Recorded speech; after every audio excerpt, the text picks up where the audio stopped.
Hello दोस्तों, आज की कहानी है नली का कमाल। एक बार राजा कृष्णदेव राय अपने दरबारियों के साथ चर्चा कर रहे थे। चर्चा करते करते अचानक बात चतुराई पर होने लगी। महाराज कृष्णदेव राय के दरबार में राजगुरु से लेकर कई अन्य दरबारी तेनालीराम से जलते थे। ऐसे में तेनालीराम को नीचा दिखाने के लिए एक मंत्री दरबार में बोल पड़ा कि महाराज, दरबार में एक से बढ़कर एक बुद्धिमान और चतुर लोग मौजूद हैं और अगर मौका दिया जाए तो हम सभी अपनी चतुराई आपके सामने पेश कर सकते हैं। किंतु महाराज कृष्णदेव राय ने हैरत में पड़ते हुए पूछा, किंतु क्या मंत्री जी? इस पर सेनापति बोले, महाराज, मैं आपको बताता हूँ कि मंत्री जी के मन में क्या बात है। दरअसल इस दरबार में तेनालीराम के अलावा किसी को भी अपनी चतुराई साबित करने का मौका नहीं दिया जाता है। हर बार तेनालीराम ही चतुराई का श्रेय ले जाते हैं। तो ऐसे में दरबार के बाकी लोग अपनी योग्यता कैसे दिखा सकते हैं? महाराज कृष्णदेव राय सेनापति की बात सुनकर समझ गए कि दरबार के सभी लोग तेनाली के विरोध में उतर आए हैं।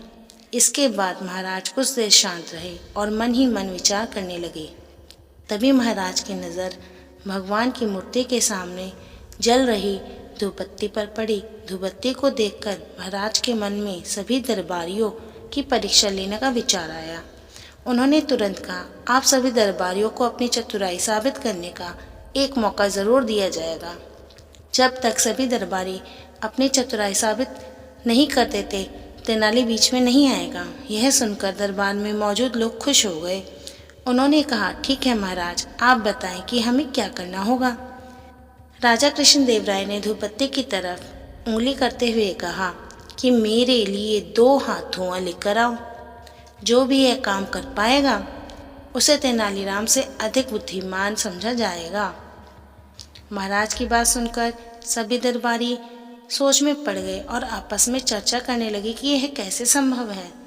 भला धुएं को कैसे नापा जा सकता है? क्या इसके बाद अपनी चतुराई साबित करने के लिए सभी दरबारियों ने अपना हाथ आजमाया, लेकिन कोई भी धुआं नाप नहीं पाया।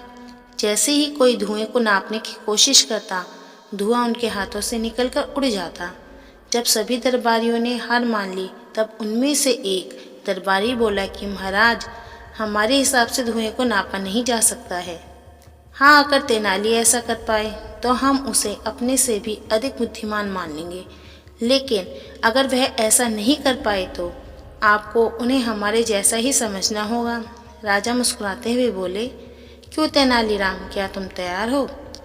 इस पर तेनालीराम ने सिर झुकाते हुए कहा, महाराज, मैंने हमेशा आपके आदेश का पालन किया है, इस बार भी जरूर करूँगा।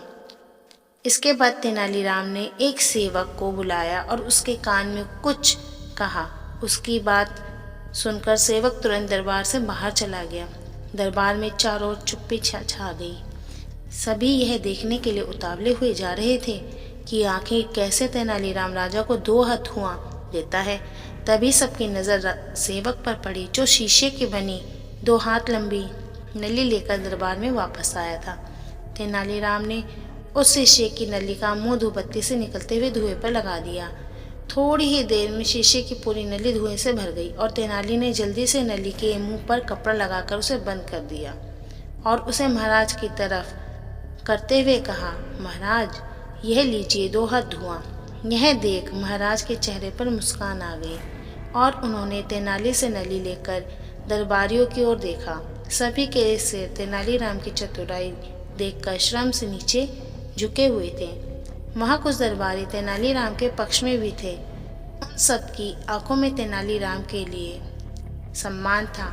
तेनालीराम की बुद्धिमानी और चतुराई देखकर राजा बोले, अब तो आप लोग यह समझ ही गए होंगे कि तेनालीराम की बराबरी करना संभव नहीं है। इसके जवाब में दरबारी कुछ भी बोल ना सके और उन लोगों ने चुपचाप सिर झुका लिया।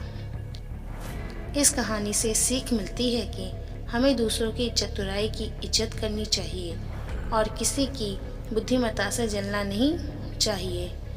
आपको ये कहानी पसंद आई तो कहानी को लाइक करें, शेयर करें और चैनल को सब्सक्राइब करें।